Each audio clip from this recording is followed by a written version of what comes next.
فما عرض کو غرور و تکبر نہ کار شي د الله دې مونږ او تاسو ټول څنګه قصان نن سبا ګوردا شي ډېر زیات عام لږ غوندې چې چاته خدای څه منصب ورکي څه عہده ورکي مال دولت ورکي بینک بیلنس ورکي جایداد ورکي بیا هغه ته د الله مخلوق چې دی هغه ورته سره انسانات نه دا ډېر ناکاره حرکت دی الله یې څنګه مونږ ټول په حفاظت کې وساتي او د دې حرکت د وجې نه ډېر لوی خلق الله رب العزت په امتحان کې کړي دا دارالعلوم دیوبند محترم قاری طیب صاحب رحمه الله تعالی یو ډېر عجیبه واقعه بیان کړې ده عجیبه واقعه ده قاری طیب صاحب رحمت الله علیه فرمایي د بغداد یو لوی بزرګو شیخ ابو عبدالله اندلسی رحمه الله تعالی ډېر لوی سړی و مدرسې یې جوړې کړې وې آبادې وې جوماتونه یې جوړ کړي وو آباد وو خانقاهونه یې جوړ کړي وو آباد وو د خدای دنیا خلق یې مریدان وو عقیدتمند وو دا سوال کوي الله ته چې الله امتحان کې ما چوي امتحان کې چې انسان راشي ډېر کم کامیابی دی شي الله دې د خپل امتحان نو سره شیخ ابو عبدالله اندلسی رحمت الله علیه د حج د پاره تلو خپل عقیدت من مریدین ورسره دي او په دې مریدانو کې یو لوی عظیم شخصیت شیخ شبلی رحمت الله علیه بزرګم دی دا ورسره روان دي د عیسایانو په یو کلي باندې تیری یو ځای کې کوی دی او هغه کوی باندې زنانه دي او اوبه کوي شیخ ابو عبدالله اندلسی رحمت الله تعالی علیه نظر په هغه زنانو باندې پریوتو پاگے کی یو زنانه و ډیر حسینه و جمیله الله امتحان راوست او د امتحان وجم درته وایم اخره کې چې امتحان په وجه راوست امتحان کې راغی د هغې جنۍ سره یې په زړه کې عشق پیدا هغه نورو جنکو نه پوښتنه کوي دا جنۍ څوک دا هغې ورته وایي دا زموږ د سردار او چودري لور ده هغه له ورغې د رشتې غوښتوله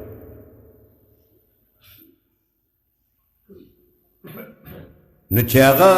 ورته ووایي چې دا د چودري او د سردار لور ده د ده په زړه کې خو مینه او عشق پیدا شوی نو دا خپل مریدان ورته وایي چې حضرت تا ته وګوره دې زنانو سره خبرو ته وګوره دا ته څه کوې شیخ ابو عبدالله اندلسی رحمت الله علیه ورته فرمایي دی زمانه لاړ شه زه استاد د کار پاتې نشما زما حالت بدل شو ستاسو د کار نه ځئ لاړ شه مریدان ټول په ژړا شو شبلی رحمت الله علیه فرمایي زم په ژړا شو ټول ملګري په ژړا شو چې خدای داسې ژړا شو د دې سړي د برکته خو مونږ دې مقام ته رارسېدلي شبلی رحمت الله علیه فرمایي مونږ د حج د پاره لاړو د حج نه واپس راغلو بغداد ته راورسېدو د بغداد خلقو ته پته لګېدلې وه چې زمونږ د حج والا قافله د شیخ ابو عبدالله اندلسي په قیادت کې حج لتلې ده او را روان دي خلک استقبال ته راووتل چې استقبال ته راووتل چې ویې کا د شیخ نشته تپوس وکړو چې دا ولې ملګرو ورته وایي چې دغسې واقعه وشوله خلک هم په ژړا شو ډېر پریشان شو شبلی رحمت الله علیه فرمایي شپږ میاشتې تېرې شوې ما په زړه کې راغله چې راشه له غوندې د خپل شیخ معلومات وکړه چې څه حال کې دی وی لاړ پوښتنه مې وکړه چې دغسې زمونږ شیخ و زمونږ قافله روانه وه هغه دلته ایثار شوی خلقو راته وی چې هغه زمونږ د چودري صاحب د لور رشته غوښتې وه چودري ورته شرطونه کېښودل یو شرط دا کی خودو چې اسلام بپریږدي چې کم شرط به ورته بیان او هغه به وي ټیک ده. دویم شرط دا و چې عیسائیت به اختیار وي ټیک ده. دریم شرط دا و چې د عیسایانو کومه نښه ده غاړه کې چې زنار ورته وي وی زنار بم غاړه کې اچوي بالکل ټیک ده. څلورم دا چې زما د خنزیرانو رمه ده هغه رمه او ګله به یو کال پوره سره نو هله به رشته درک دا به سره نو هله به رشته درک وی هغه ټول شرطونه من او وی لاړ شه هغه ځای کې یې وګوره د خنزیرانو رمه به لګیا وي سرې به ستا شیخ چې دی هغه به ولاړ وي. شبلی رحمت اللہ علیہ فرمائی چی ورغنما او مکاتل آغا امسا چی کم بے دا خطبے پا وقت کی لاس کی نیولی و خطبہ بے ورکولا دا شیخ مغم سا پلاس کے دا خندران درمی رکوالی کئی. شبلی رحمت اللہ علیہ فرمائی چی نیولی دا پجڑا شو دیر پجڑا شو فما چې نظر پریوته ما ته وی شبلی تاسو ته ما ویل نو چې زما نه لرې شي زه امتحان کې راغلی ما. شبلی ورته فرمایي حضرت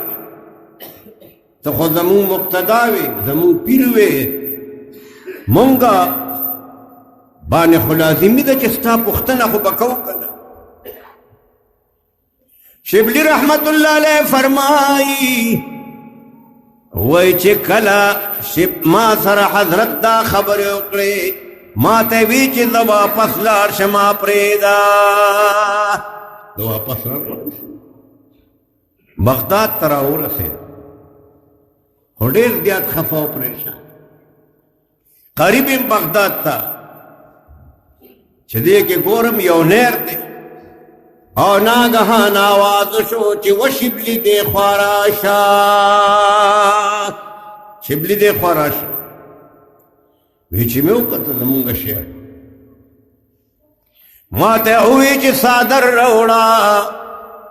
ما ورله څادر ورکړلو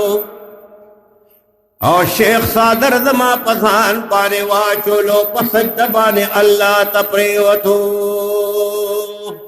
سر په سجود او جاری جاری جاری.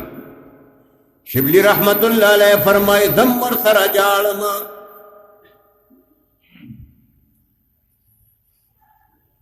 نو ما چې دا جړه غم وکړو مام وکړل او بیا سر د سجدې نه راپورته ما ورته وی حضرت تا ته خو پورا قرآن یادو کنا قرآن کې دی بیا د دې نه مخکې سیاد پاتې شوي وو ورته وی شبلی ما سیوا د یوې جملې نه تمام قرآن پاک زمانه هیر شوی وو اسمو یاد من یهد الله فما له من مکرم سوک چې الله رب العزت بکی اغا سوک عزت والا کول نشی بدارا تیاد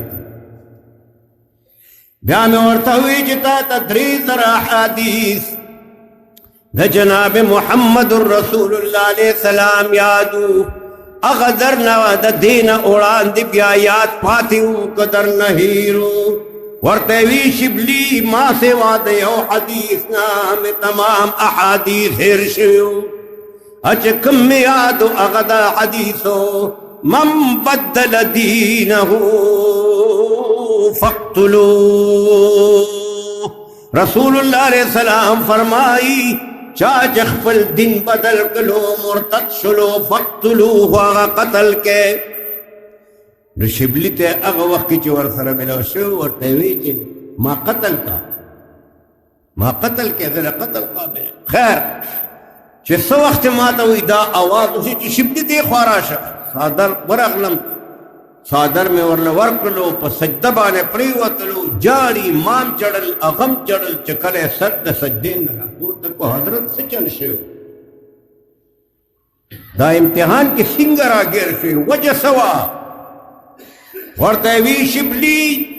کله چې په دې کلي باندې د عیسایانو راغلما زما په زړه کې یو غرور او فخر پیدا شو چې ابو عبدالله تا خو ډېر جوماتونه هم جوړ کړي دي مدرسې دې هم جوړې کړي دي خانقاهونه دې هم آباد کړي دي د دنیا مریدان دې هم دي او ګوره دا خلک په عیسایت کې لګیا دي بس دا ټکي مې زړه کې راغی او چې دا ټکي مې په زړه کې راغی نو دا چې کم امتحان کې زه ګیر شوم دا د دغې فخر او د دغې غرور او د دغې تکبر نتیجه وه او چې کله دا منظر راغی نو زما د دې خولې نه داسې یو مرغۍ غوندې ووتله او زه دا پوهېږم چې دا مرغۍ چې د ما د خولې نه کومه وتې وه دا په حقیقت کې ایمان نو زه په دې امتحان کوم د دې وجې نه ګرفتار شوم نو ما عرض کوم چې تکبر او غرور او فخر چې الله پاک چاته څه ورکړي وي څه نعمت یې ورله ورکړي وي او دې په هغې باندې غرور کوي او ځان لوی وګڼي ګورې د هغه فخر او د غرور انجام ډېر خطرناک الله دې مونږ وساتي واخر دعوانا ان الحمد لله رب العالمين